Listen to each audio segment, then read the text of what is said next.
there was very little negative campaigning, no name calling and all that. Okay. You were just elected to a fourth two-year term, Mayor. What will be your top priorities over the next 2 years in office? The normal, the balance between services and taxes. But I believe that the new council, it's close, 8-7, but I think many of the people, not I think, I know many of the people have been there before. And I believe we want to work together to move the redevelopment projects forward to continue to provide more jobs in Norwalk. As I said during the campaign, we're doing better than a lot of other cities at 6.9.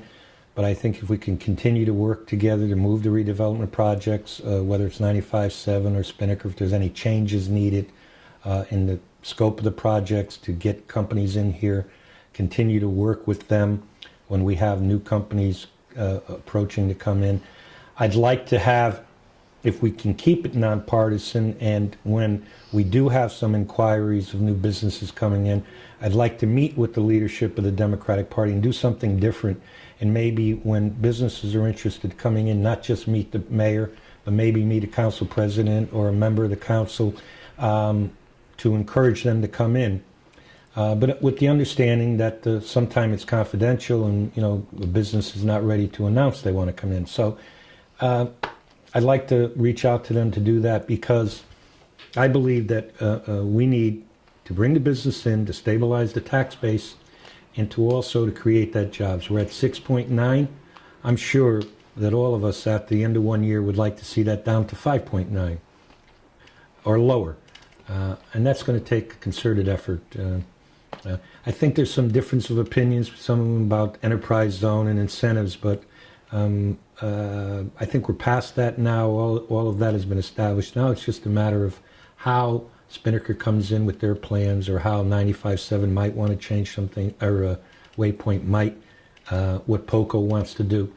So we have to work together on that and make it, for people to come into the city, businesses. Are you confident that these redevelopment projects will be under construction next year? I'm very confident they will be. Absolutely. I believe that Spinnaker will start, and I know Stanley will start on some of the demolition of the old buildings to start that. POCO, I'm still a little concerned about. Hopefully he can start the demolition of the old Merchants Bank and get his finances squared away. That's the one that I'm a little concerned about right now, but I want to be optimistic, but we'll see what happens there. Again, but we also have to make sure that we understand we have to be attractive for new businesses to come in, or current business to expand. And that's where we need people to be united, working with our state delegation in case there's any tax incentives or anything similar to what Stanford got for NBC or Pepperidge received to stay here in Norwalk. I know there's always concerns about tax incentive for businesses, but sometimes the businesses may not create as many jobs as they would like. But on the other hand, if it's a choice between them being here and maintaining what they have, and then ultimately creating jobs, I think that's equally important to keep them here too. Any other priorities you'd like to mention? I want to continue to work with the Board of Ed to keep our test scores moving forward. I'm sure we will have the battle of the budget, almost like the battle of the bulge sometime, of what the city can afford, what the Board of Ed needs. I think Dr. Marks has done a great job in identifying where savings could be incurred and straightening out the special ed fund and other areas. But still might mean she might come in asking for more than perhaps the Board of Estimate may want to give or we can afford. And there's got to be that balance again.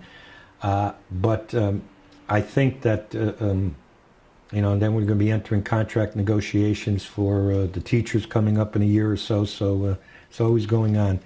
I hope to get the DPW contract settled. About the privatization, a lot of the rumors that were spread that were not true. I mean, it got so far as that we were going to lay off the entire DPW department. That's still an arbitration. And if we can work out a fair and equitable contract at all levels, we may not have to go there. But if we have to, people will have their jobs, and there'll be no extra charge, and privatization can work. And city carting does a pretty good job in the recycling. So despite all the rumors about ties, and they're a very reputable company. They were here before I was mayor. So On that topic that you mentioned, balancing services and taxes, that's been a recurrent theme. Your last term and part of the previous term, it was during the economic recession. Do you foresee the economy getting better to a point where budgets may be able to increase a bit? I wish I knew. I remember you did a panel a couple of weeks ago about the economists saying that they thought the recession was over. I'm not quite sure I agree with them. I think it was Harry Truman said that all economists should be one-armed because they always say, but on the other hand, they buts all the time. I'm not sure. The unemployment rate is still 8, 9, 9. The bank's interest rates are not. That's the other point, Robert. Seriously, the revenue sources dried up. We don't get the 3 and 4% on our CDs and investments. Conveyance tax are off. Treasury bills pay practically nothing. So we have to hope that our revenues will increase from non-tax basis, investments, things of that nature on our operating capital that we don't put at risk. We don't put it into the market. But again, when I first took office, we were getting 4 to 4.5% on treasuries and CDs. Now we're getting less than 1. Conveyance tax is off because the real estate market's depressed. Building permits picked up a little bit, so that's helped. But I will tell you that I am concerned that it's not going to pick up enough that we are not going to still have to manage the budget very closely. Okay. I get people saying, we need to do a better job at maintaining some of our ball fields. That's true. But Mike Moccia is down, 14 people from where he was 5 years ago in a restricted budget. We fought very hard to keep Cap Pasture, Vets Park, and Cranberry up to par. And sometimes the other fields, because there's so much use, it's hard for him to get his men or women out there to do what they have to do. Hopefully if we do get some new fields at Merrimack, that will alleviate some of the wear and tear on the other fields. So those are the areas. I think we've done pretty well on infrastructure, looking out here, and on the road paving, but there still needs to be a lot done on that too. So as far as increasing staffing in any departments, you don't foresee that? I don't foresee that right now. Reopening the library perhaps on Sunday? Or? That's, we did expend the hours, but that's not in the cards right now. There's a lot of other different areas I would love to be able to add on. I think that Catherine could use help in the grants department because there's so many grant opportunities, but she's one person. I would like to have maybe a liaison here to work with me to try to do some lobbying up in Hartford to some other mayors have legislative representatives. But that's not in the cards right now. I can't go to the taxpayers and say, I'm holding this, I'm doing this, and then say, hey, by the way, I'm going to add 2 people to my staff. That's just not going to happen. But if things were to break and things look better, there's where you start looking at it. I still don't think we get our fair share of the ECS funding. That's been my mantra. And unfortunately, Mayor Malloy, who's now Governor Malloy, is in a different position than he was when he was mayor, saying that the city should be treated better. Right now, all we have is a task force to study it. Our funding will be flat. So not taking into account any increase in any way, shape, or form. As mayor, you set the tone for the upcoming budget. Right. With, I believe, a letter to the finance director. Well, and we then finance director to the department heads. Do you have a percentage increase in mind for next year? Not right now. Tom has been on vacation for a couple of weeks. I wanted to get through the election. We have some pro forma information that we've put together based on estimates, but we really have to sit down and finalize them. Will it be zero? No, a zero increase, it's almost impossible. We have some wage increases. We have we have pension obligations. There's no way I could have a zero budget increase, and then taking into account what the Board of Ed is going to look for. I can tell you that if the Board of Ed, the council may set a higher cap than we've had in the past, what we'll do on the Board of Estimate, but I can tell you that if the majority of people in this town and the education lobby and the parents want the full funding for what could be coming out, it could mean a 4 or 5% tax increase. And they have to be prepared to come and say that to the budget. It can't be well, maybe we could look at other areas. It has to be finally saying, this education system is worth it. I think we have enough people and we're doing the right thing and we need the additional funds. I was willing to support a tax increase. Mayor, what will be different about your fourth term? What do you think will be different about it? That's a good question, Robert.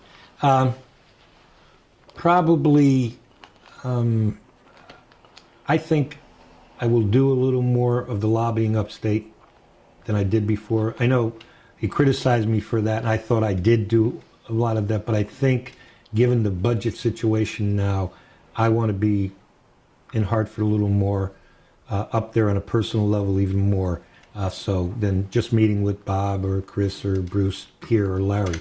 I think I may do a little bit more of that. I still will be in the schools a lot. I'll still meet with people and I'll still answer my emails. That's not going to change. I've learned a lot. Obviously, when you've been here for 4 terms, I have a great staff. We now are going to have to break in a new assistant city clerk. I've heard some rumors who the Dems might choose, but I'll let you flush that out. But whoever, I will tell you that when Darlene was the assistant city clerk that the Dems appointed, politics never came into it. I'm sure whoever they put in, it's basically do the right thing for the council and the people, and there's no politics in this office. And during the campaign, I gave instructions when anybody came in and wanted to talk politics or they wanted a lawn sign, I would tell them, this is not the place, contact Art Shalaba. There's no partisanship that goes in this office, and it will stay that way. Last question, Mayor. What was your first thought when you came back to work Wednesday morning? My first thought, and good question, because when I pulled into the driveway and I started to come around the corner to park in my place, I thought back to my first day, my first term when I took office, and I said, I can't believe I'm the mayor then, and I said, I can't believe it's 4 times. And it's just been, there were rumors going, would you be interested in running for Congress? You've done well in this Democratic city. And what I said election night, this is it for me. The best job. I have no other higher ambition than to, and people are already saying, are you going to start to drive for 5? So, and my answer to that is I always take 1 term at a time.